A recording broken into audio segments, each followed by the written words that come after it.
rudimentary specialization. What is that? One is this categorical hemisphere, that is for sequential analytic process. What is the sequential analytical process? Okay, that when I show you some example, that will be clear. Sequential analytical process. Okay, just like moving your hand or writing, reading. These are sequential analytical processes there. Another is there. There is representational hemisphere, that is for the visuospatial relationship. Visuospatial relationship that you know in the form of the form, shape, and size of the object. This is by the representational hemisphere.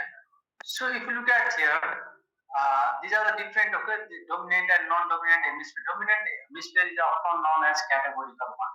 Okay, and this left hemisphere, I have told you most often this dominant hemisphere, most often they are the left one. They are left one. 95% of right-handed individual, right, and 96% of the right-handed individuals has got this left hemisphere as a dominant one, and their function does just I have mentioned, isn't it? And sometimes again, this 70% of the left-handed, 70% of the left-handed means those who use their left hand for work, isn't it? They are also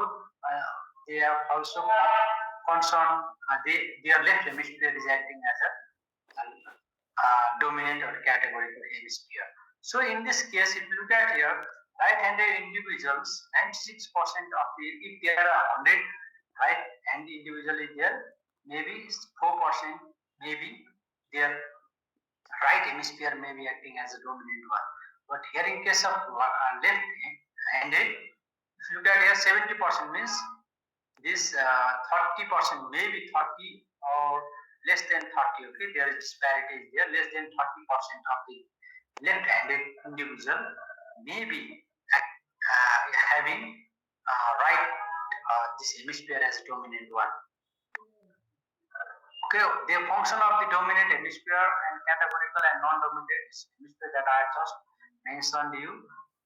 There is difference. I will discuss on this one also. Okay, so there some 30% or less than 30 percent, or if there is also demarcation is there, that is about 15% of 15% of the left-handed individuals has got right hemisphere as dominant one, and other 30%, and there is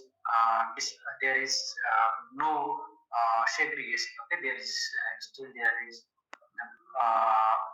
difficulties to tell which one is the dominant and which one is non-dominant.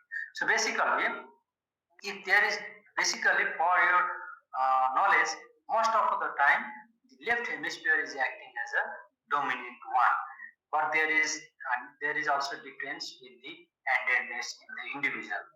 That should be known. And okay, if there is lesion on categorical hemisphere, means dominant hemisphere. Okay, if there is lesion on this categorical hemisphere or dominant hemisphere, this will produce a long language disorders. Okay, the language disorder will be covered by Dr. Smithy. Okay, there are different language disorders here. One of the is the lesion on the Broca's area. Okay, Broca's area there. What is that? Other different language disorder, aphasia is there. So that will most be discussed by Dr. Smith in the next class. That just I have told you that if there is lesion on the categorical hemisphere, then there will cause the language disorder, and that is known as aphasia. In this case, this is known as motor aphasia. There is also sensory aphasia. There is global aphasia. Other aphasia is also there that we will discuss in the next class. Now another is, if there is lesion in representational hemisphere produces strongylosis. Strongylosis, we are already knowing that strongylosis means you are not able to know the object by its shape and size, isn't it? So basically, if you look at categorical hemisphere, they are mainly concerned with language, isn't it? Mainly because one of the function of the categorical, there are other functions also there. Most important one is language. Another is representational hemisphere that I have told you that this is for the knowing our by the sapient side, that is an astronosis region on that. Am I clear?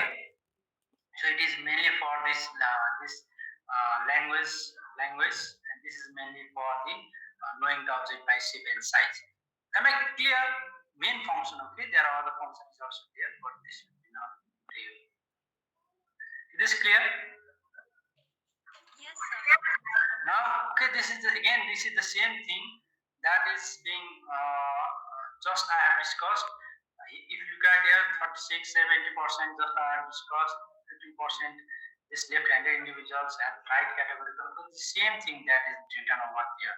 So now if you look at here in visual spatial relation, recognition of face object by their forms and musical themes and reason agnosia or FSCA will be there. Now I'll discuss on the cerebral cortex. Okay. Now I've just discussed on the hemisphere, their left and right hemisphere. Now I'll discuss on the cerebral cortex. I have also discussed cerebellar cortex, isn't it? Cerebellar cortex. Cerebellar means the cortex of the cerebellum. I am discussing on the cerebral cortex. This is the cortex of the cerebral.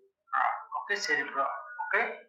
So this is the thing, the volume is this and the surface area is this most tremendous surface area is there because of the foldings. Okay, many folds are there. So the surface area of cerebral cortex is increased. Now if you look at here, the largest part of the human brain is the cerebrum made up of two cerebral hemisphere. Okay, and if you are only considering the cortex part, that is known as cerebral cortex. Now the surface, now if you look at here, the surface of the cortex, now look at it, the surface of the cortex, okay, outer part of the cortex is highly convoluted and folded into ridges known as the gyri. So these ridges or the rise that is seen on the cortex, that rise that is seen on the cortex, that is known as gyri.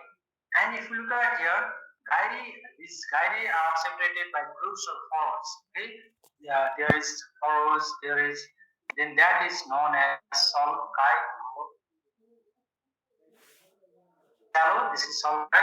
This is not features we are ordering from the another person. Now another is that most of the cortex cannot be seen. Okay, most of the cortex cannot be seen from the brain surface because of the folding. So much folding. If you look at here, the volume and the surface area, volume is this much, but surface area is so much. This is due to the folding. So most of the area or the surface area of the cortex cannot be seen because of the folding. So much folding is there, and we cannot see almost all the part of the cerebral cortex. Now, if you look at here again, sky, you can see cerebral cortex, the outer layer of the cerebrum. Okay, the outer layer of the cerebrum is cerebral cortex. If you look at here, there's a white matter and gray matter is there. This one, if you look at it, this is the outer part. This is the cortex, cerebral cortex is there. And if you look at here, these are the raised part. This is the raised part. This is known as gyrus. If there is, and there is furrow or there is depression, okay, this is depression or furrow is there, that is known as the sulci or their may fissures. Am I clear? So this one, if you look at it, this one is the gyrus, this one is the sulcus. Am I clear? Yes, sir.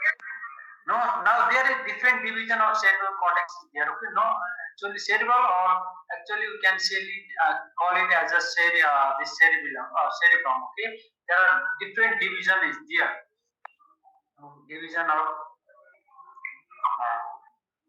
now if you, if you look at here, then there is allogenetic division of cerebral cortex is there.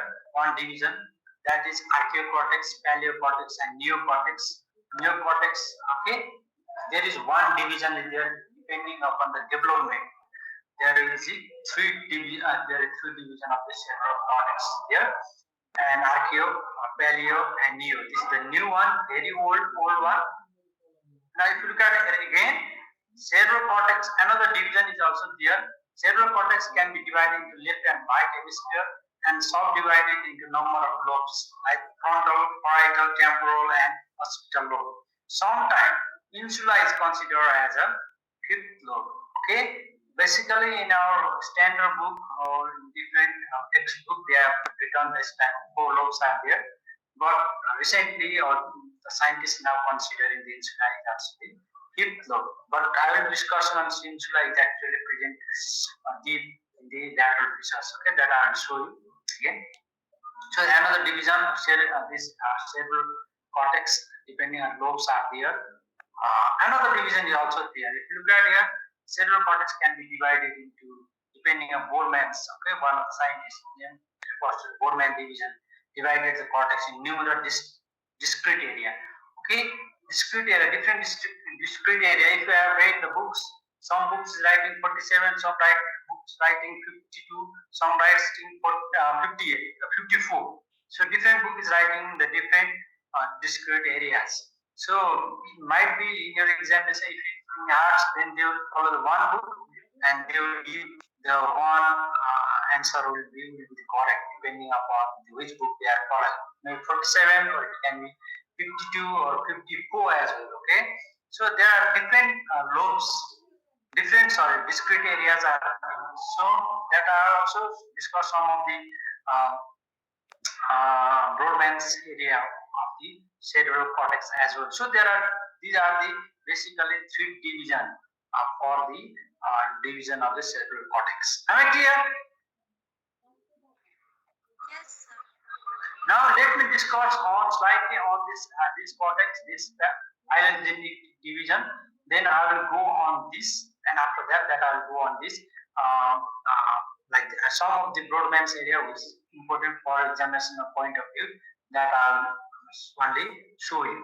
Okay, now let me discuss on this cortex right now.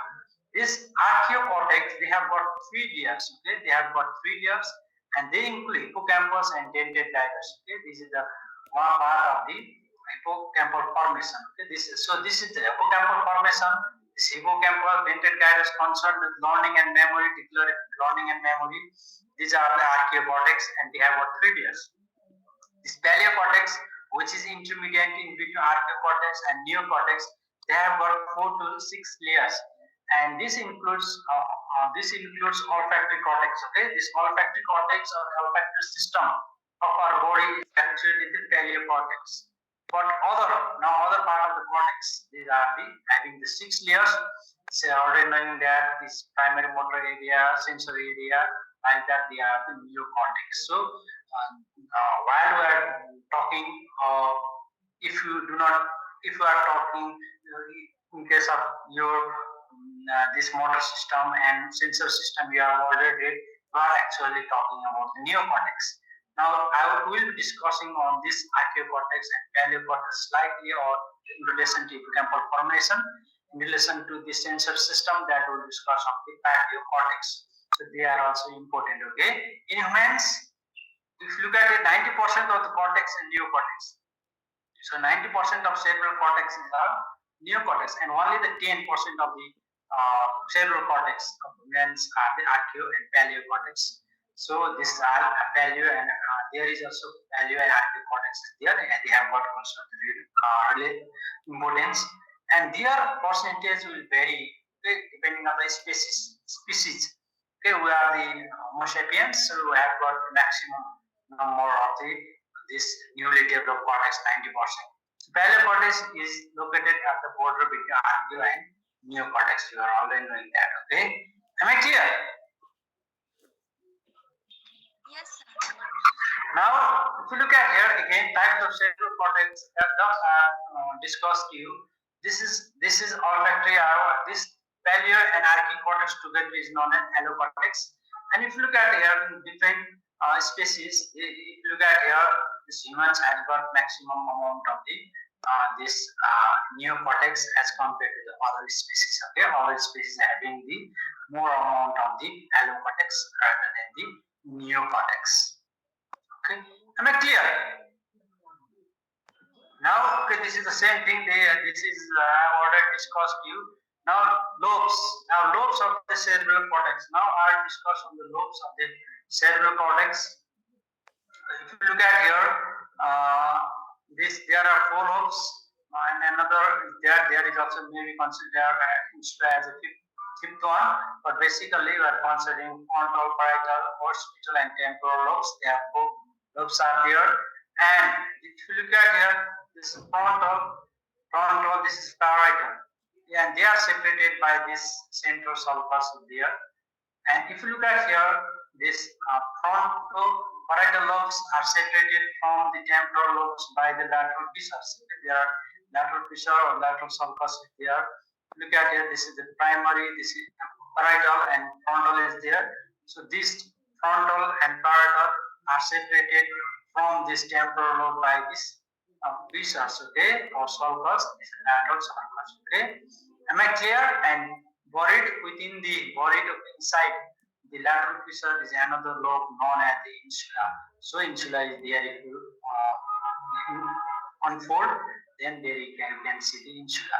Now again, if you look at here, occipital and parietal lobe, occipital and parietal lobe, parietal lobe, they are separated by this sulcus or fissures, that is the occipital or parieto-occipital fissures. Okay, parieto-occipital fissures. So there are basically four lobes you can see, isn't it? So another lobe is also there. Okay, if you look at here, the limbic lobe is formed by the cortex on the medial aspect of the hemisphere. So on the medial aspect of the hemisphere, there is there is also the limbic cortex, limbic lobe is there. Okay, what will there is so this is the you can that will, for simplicity you can consider that also limbic lobe. This is on the medial aspect of the this hemisphere, okay, cerebral hemisphere, and they are actually present on this temporal lobe at this medial aspect of the, and at the level temporal lobe they are present. Okay, am I clear up to this? So part of the limbic lobe, okay, hippocampal formation is folded into the para-hippocampal gyrus on the temporal lobe and cannot be seen from the surface of the brain. So you cannot see the hippocampal formation, but they are present within the temporal lobe. And that is one of the important part of the limbic lobe, like that. Okay. So basically, we are talking on this four hemisphere. Four lobes, but within the lobes also there are just as I discussed you, there are two lobes are there, isn't it? One is limbic and another is the insular lobe. Am I clear? Yes, sir. Now, if you look at the function of the lobes of the cerebral cortex, now I discuss more on the function of the lobes, different lobes. Okay. If you look at here, this part is the frontal cortex. Okay. Frontal lobe. This is the frontal lobe, and this is the parietal lobe. This is the parietal lobe. This is central sulcus dividing this frontal and parietal. And again, if you look at here, this lateral sulcus is there. They are separating this temporal lobe from these two lobes, and there is parieto-occipital sulcus there. They are separating these occipital lobe from the two other adjacent lobe. So their temporal lobe is there. Now I will discuss grossly on the temporal lobe, parietal lobe, occipital lobe, and temporal lobe. Okay, grossly I will discuss on. If you look at here, you are already knowing that this temporal lobe just before or just adjacent or before this one central sulcus, there is primary motor area is there. Okay, isn't it? Have you read? This primary motor area is there here, and just behind this central sulcus there is somatosensory cortex. The primary somatosensory cortex is there, isn't it? Yes, sir. So other also, okay, you can speak. Four of you, please let me know whether you have understood or not now. Hello.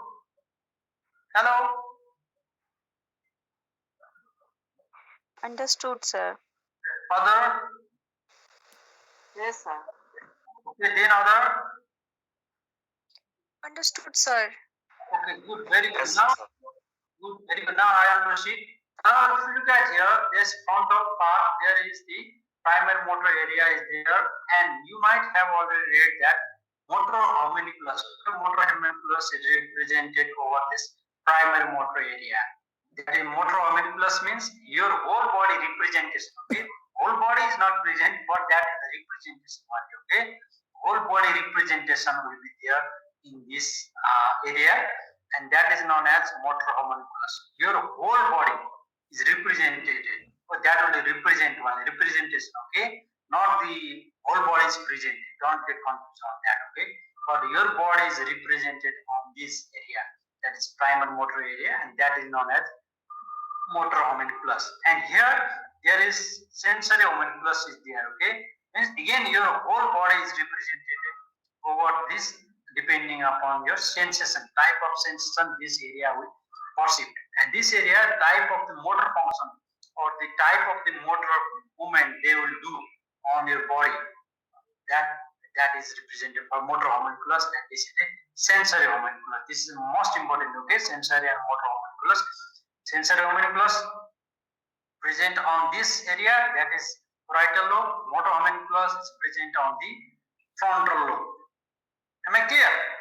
Now another is also there. Look at here. This occipital lobe. There is visual cortex is there. There is visual cortex is there, and there is auditory cortex there. Here in this temporal lobe. Temporal lobe also consists of this structure that is known as hippocampal formation. So that hippocampal formation is important for the learning and memory. So temporal lobe, one of the important function of temporal lobe is learning and memory. They have consist of the hippocampal formation. And just I have told you the sensory and this parietal lobe. This is for the perception of sensation and processing of sensation. This one is the for the motor movement. Isn't it? Another function can be that can are you following me? Or it is fast? ठीक है sir. Now another is that you have already read in the this motor system and in sensor system that if you look at here, now I'll discuss slightly on the corticospinal tract. Look at here that corticospinal tract get origin from the primary motor area, secondary motor area, again for this sensory area as well, isn't it? So these areas that is present on this frontal lobe, and this area present on the parietal lobe. For this one is somatosensory cortex that is present on parietal lobe, and motor cortex primary and secondary, or primary or premotor or supplementary motor area. They are giving rise to the corticospinal tract, isn't it? So they are also involved in the formation of the pyramidal tracts. Okay, this is one of the function of the parietal lobe and the frontal lobe. Just I have told you. Okay. Now another is again in the frontal lobe. There is Broca's area is there. Okay, Broca's area is there here. What is that? I will discuss on, and that will be mainly discuss on your language comprehension. That will discuss by this Smriti ma'am. But you should know that there is Broca's area is there in the frontal lobe. Okay, for dominant hemisphere, for dominant. Okay, now note on that. Okay, on the dominant hemisphere, dominant and non-dominant hemisphere depend upon the I told you language, isn't it? Categorization and symbolization. So this Broca's area present on the frontal lobe, and another area is also there. This frontal eye field. Frontal eye field also there in this frontal lobe. Another most important function of this frontal lobe is they consist of the prefrontal cortex. Okay, what is their prefrontal cortex? The importance that I will discuss on. Now again switching on this parietal lobe, that I have mentioned. Now let me switch on this occipital lobe. There is auditory areas, not the auditory. Actually, there are the vision area. Okay, visual cortex. There, visual cortex.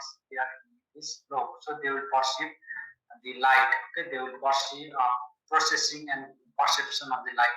We have had this parietal occipital lobe, and the auditory information are also perceived and processed by the temporal lobe. Now I'll discuss one by one, okay, of these lobes as well. Now look at here. I have gone through different books, and this I thought this one is important for you for this. So most important part of the frontal lobe and other lobes. Just I have written there, and you can see the my handwriting or like that, isn't it? Now, if you look at here, frontal cortex, there is primary motor cortex, premotor area, cingulate motor cortex, and there is supplementary motor areas are there. So we are already knowing this area number. What is the name of the primary motor area?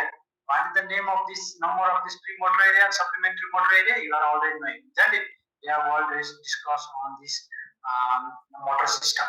So they are mainly involved or of importance for the planning and executing the motor behavior or motor movement. Okay, motor behavior or movement, voluntary movement. So they are crucial for planning and executing that motor behavior or motor activity. And I have already told you that again this frontal lobe consists of Broca's area, and that is important for speech generation. So speech generation will be done by the Broca's area. So speech just I am talking on, isn't it? So this is because the Broca's area is forming the pattern. Okay, this is forming the pattern, and that pattern is given to this area, this primary motor area or this motor areas, so that there is my movement of this lips and tongue here. So what this Broca's area. So I am just telling you that they are for the speech generation. They are responsible for speech generation. So this is presenting dominant hemisphere that I have already told you, the dominant hemisphere. Now another is prefrontal cortex is there. They are rostral part of the frontal lobe, and they are mainly involved for personality and emotional behavior. So what is your personality? Okay, that that will behavior that will be shown by the prefrontal cortex, and we are actually human because of this prefrontal cortex. The human behavior function is due to the prefrontal cortex. Am I clear? Yes, sir. Now I have also told you this prefrontal cortex in a reward center, isn't it? This I have told you nucleus accumbens like that, isn't it? So this emotional behavior is also there. So you should be knowing what is the main there is important is there in the prefrontal cortex. Now let me discuss on this parietal lobe. Parietal lobe consists of somatosensory cortex and adjacent parietal association cortex. What is their function? They are involved in processing and perception of the sensory information. So this area that has been already told you that the 312 area is there, isn't it? So these are mainly involved perception of the sensory information. Okay, just like touch sensation, vibration sensation, they are going to this area, isn't it? Parietal lobe. And they are also involved in determining spatial context. What is spatial context means? That knowing the shape and size. By the shape and size, you are knowing the object. That is the for the spatial context. Another is important is that somatosensory formation affects the voluntary motor activity. How? Look at here, somatosensory cortex give the information to the frontal lobe. Okay, some of the information from somatosensory cortex goes to the frontal lobe. Okay, these motor areas, and so they will affect the voluntary motor activity. Another is that they are also giving information to the Wernicke's area. Okay, that's Wernicke's. What is that Wernicke's area? Again, that will. This is for area number 22. Okay, that will for the language comprehension. This area is for language comprehension. One is language of speech production, that is Broca's. Another is language comprehension, that you will understand written and this written thing and the voice. Okay, that will be understood by this comprehension, the Wernicke's area. Again, if you look at here, from hospital lobe, the information, visual information is also going to the this parietal association cortex. Okay, this I have told you somatosensory cortex and parietal association cortex. I have told you. So visual information is going to the this parietal occipital cortex. Am I clear? So these are the function of the parietal lobe, and that you should be knowing that this is the most important one. This is involved in this one, and this one is the most important. You should be knowing. Am I clear? Yes, sir. Now another is, if you look at here, occipital lobe. Now, what is the function of occipital lobe? Is involved in visual processing and perception. Perception of the this light or the information that is from vision. So they also affect eye movement since it has connection to the frontal eye field. So from this hospital lobe, the information is going to the frontal eye field. So it means that they will cause the this movement of the eye movement. Okay, eyeball movement is there. Now another is that they also assist in control of convergent eye movement, pupillary construction, and this accommodation since as projection to the midbrain. So similarly, from this hospital lobe, the projection is going to the midbrain. So if this having going to the midbrain, they will controlling these activities. Okay, so there is convergent eye movement, pupillary construction accommodation. This also can be voluntary or this can be controlled by the hospital lobe. These are the gross function that I am discussing on. Okay, just how the information is going to this visual, olfactory, hospital lobe from the visual, how the visual information is going to the hospital lobe. That we will discuss in detail when we are discussing on the special senses. Similarly, this has been already been discussed in more detail. See, this one is also more discussion. This one this has been discussed in detail in your motor system. This one is for the sensory system, and this one relating this relation that we will discuss when we are discussing on the visual pathway in your special sense. Now another is the temporal lobe. Am I clear? Yes, sir. Now another is that temporal lobe, they are involved on processing and processing information related to sound. So how the information is going to this temporal lobe in relation to the sound? How the sound causes the activation of this cells, okay, or hair cells present on a ear, and that information will go ultimately to the this auditory area that is present on temporal lobe. Will be discussed in your special sense when we discuss on the ear. Okay, itself this is more discussed in your ear. Now another is that another important is that the processing of vestibular information is also there in temporal lobe. Another most important one that is this one. Okay, infratemporal cortex on its temporal lobe. Infratemporal cortex on its temporal lobe involved in the recognition of the face. So you will be recognizing the face, okay, of an individual. Okay, that is your father, mother, sister, or this brother, like that. That actually the image or this encoding is present on this infratemporal cortex of the temporal lobe. So if there is lesion, if there is lesion on intertemporal cortex of the temporal lobe, then that will lead to this disease, prosopagnosia. Okay, this disease will be there. Okay, so inability to recognize the face of an individual is known as prosopagnosia. Okay, so there is the infratemporal cortex lesion. If there is infratemporal cortex lesion which is present on the temporal lobe, then inability to recognize the face or face blindness. Face blindness will be there, and that is known as prosopagnosia. And another important structure that is present on the temporal lobe is the Mears lobe. Okay, Mears lobe, part of the optic pathway lies in this lobe. So what is Mears lobe? Okay, Mears lobe, again that I will discuss on the visual pathway also. When there is optic pathway is there, when discuss on the eye, then it has got some importance.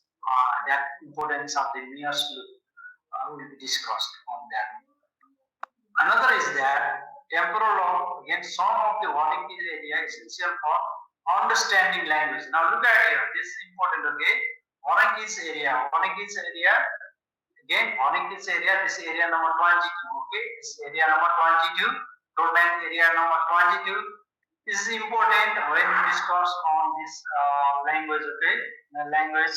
When again this on the aphasia, when discuss on the Wernicke's area, that will discuss more detail. But most important function of the Wernicke's area that is present some part of it present temporal lobe is understanding language. So language comprehension. So language understanding means language comprehension. What type of language? Maybe from that is going from the eye, this can going from your ear. Okay, it may be a different language. Okay, this written language or this sound language or vision language, that will ultimately go to this phonics area, and you will understand that this and this one is this. Okay, you will understand just I am speaking right now, isn't it? So without knowing me, without seeing me, you can understand, or you can understand that. So okay, Saur is talking like that, isn't it? Is there, and isn't it? So like that, again, the information has to be go to the phonics area from this primary auditory area. The information has to go to the ultimately it will go to the phonics area. So if I ask you something right now, you will hear and you will respond, isn't it? So what is your name? Suppose I have asked you, then you will listen it, isn't it? Then you will listen it, and you will be knowing that there is something question has been asked, isn't it? So you are knowing that because of this phonics area. Okay. Otherwise, if phonic area is not there, then what will happen? Then you only listening the voice. Okay, just like what is your name? You are only listening that you cannot understand it. This area is not there. Okay, am I clear? Yes, sir. So for the understanding of the language, okay, this is very important. Just to listen, or that you have you are listening my voice. If you are not understanding or what I am telling you, like that, if I right now talk on Chinese language, ni hao ma, or like that, ni hao ma, okay, then you can only hear that my Chinese language, and it ni hao ma, you cannot understand. Do you understand ni hao ma? I have told you. Deepika, बुझ्यो मैले नि hao ma भने के भने बुझेन sir. Oh, means that information is only going, or this information, the coding of information is not here, okay, for you. So means there is no, there only you can understand me, the one you can hear, but you cannot understand, isn't it? So similar will happen to this if there is damage on the phonics area. Okay, you will only listen, but you cannot understand. That is phonics area is also, so it has got important. Okay, so like that. And another important structure that is present on temporal lobe is the hippocampal formation, and this is the folding in the temporal lobes. And the hippocampal formation starts hippocampus, dentate gyrus, and subiculum. Okay, subiculum, SUBI.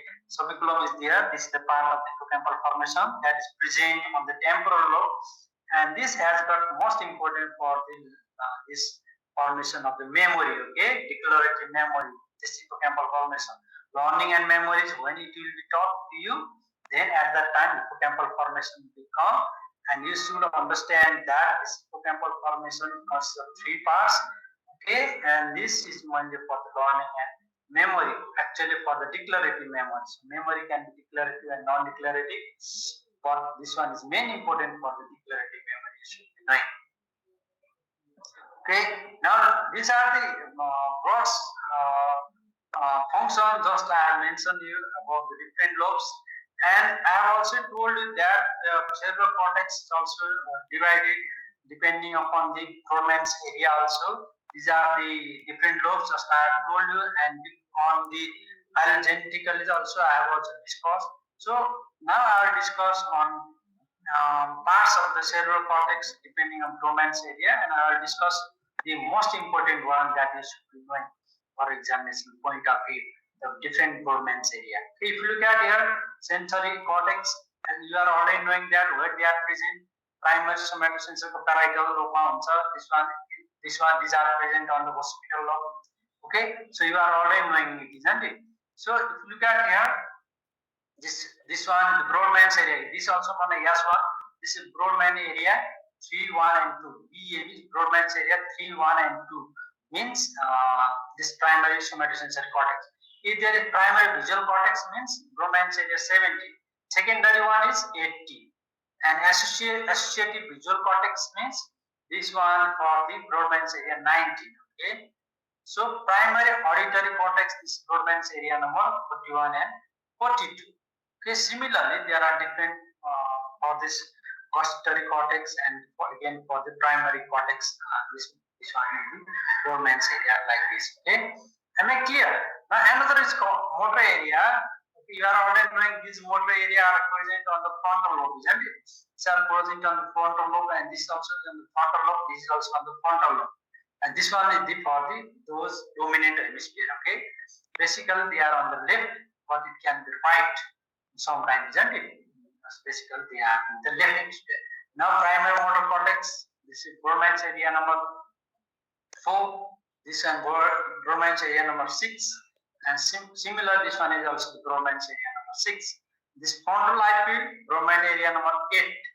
This Broca's area, this is 44 and 45. I have already told you the Broca's area. This is for the speech production. Okay, speech production. And another is that this frontal eye field, they are responsible for voluntary saccades, eye movement, and Broca's area, this one is speech production. Another area that is related to the language is also the Wernicke's area. That is area number 22. Okay, the area number 22, and they are for the language comprehension. They are for the language comprehension or language understanding. Whatever language, it may be visual, it may be auditory like that. Okay. Now another highly ordered association areas. Okay. If you look at here, highly this one is prefrontal cortex. This is 9, 10, 11, 12, or sometime there is 45, 46, and 47 is also being mentioned. So this is premotor cortex. This is Broadman's area 9, 10, 11, 12, and sometimes I like this are also being included. And language areas, this Broca's and the Wernicke's area. This Broca's area 22. Another area is there, fusiform face area, that is Broca's area 47. Now, okay, if there is lesion on this Broca's area, one type of motor this language deficit will occur. If there is lesion on this area, that language deficit will be there. That they will discuss by Dr. Smithy when she will be talking on the this speech production. Okay, that will discuss more detail on that. Now look at here, this fusiform face area. What is that? Now look at here, this is present on temporal lobe. This is present on the temporal lobe. Now if there is lesion on this area, okay, this area, then what will happen? There is I have already told you, isn't it? Progonoxia. This is face blindness. This is face blindness if there is lesion on this part of the temporal lobe, this fusiform gyrus. Then this is face blindness, means the patient will not understand or know you and me, previously known to you by a face, unable to recognize face, including own space caused by the damage of hospital or the fusiform face areas like that. Okay, so they will not able to recognize the face. So this is not a face blindness in this case. Okay, am I clear? Yes, sir. Other one, please let me know. Type of you, please tell me from dental. From dental, type of you tell me whether it is understandable or you haven't understood like that. Anyone? Dental is there? Understand, sir. Then other? Yes, sir. 2, 3. Where is 3? There is no one?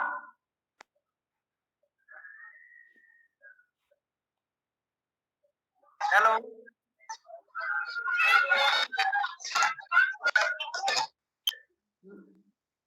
Now let me discuss on prefrontal cortex, okay? This prefrontal cortex, this area number 9, 10, 11, 12.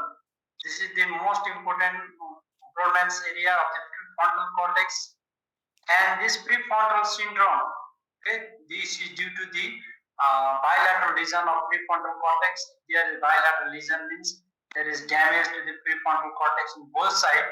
Then that leads to the frontal lobe syndrome, and this is not Piniac syndrome. Okay, the Piniac syndrome, what this the patient, okay, name of the patient who has accidentally got injured on his temporal lobe while doing the work on railway station. So on that, this disease is being named. So most signs and symptoms of the prefrontal cortex that I have told you that function of prefrontal cortex is that is for the social behavior, isn't social behavior and emotional aspect. So if there is means there is inappropriate social behavior.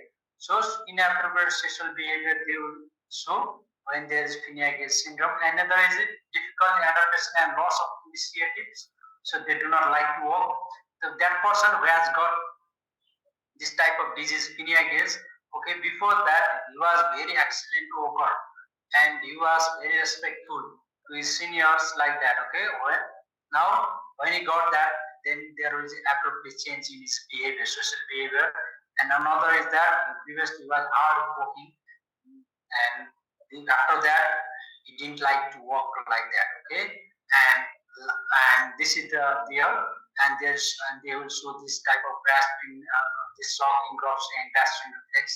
They will show. Another is that hard time getting started with walking and maybe the shocking gait. Okay, this is known as gait apraxia. So another is ability to perform the inner loss of ability to perform the voluntary action, and this coma like state they will have. So for patient which was there, now if you look at here, this Piniac is okay, this actually the person, okay, Piniac is yes, this is accidental leading to the frontal lobe injury. So he was walking, then there was there is piercing of his head from these areas, and he has got damage to his eye, and then there is damage to the frontal lobe as well. Okay, this is the person. And if you look at here, he was working on the railway, and so he was on the construction. So accidentally, he has got in this there is pierce of iron rod. Surprisingly survived. Okay, maybe there is maybe not their vital areas are there in the prefrontal cortex, but after that we got different types of syndromes like that I have just discussed recently. That is there is inappropriate social behavior, and another is he do not like to work, and another is that he has got uh, even he do not like to walk like that.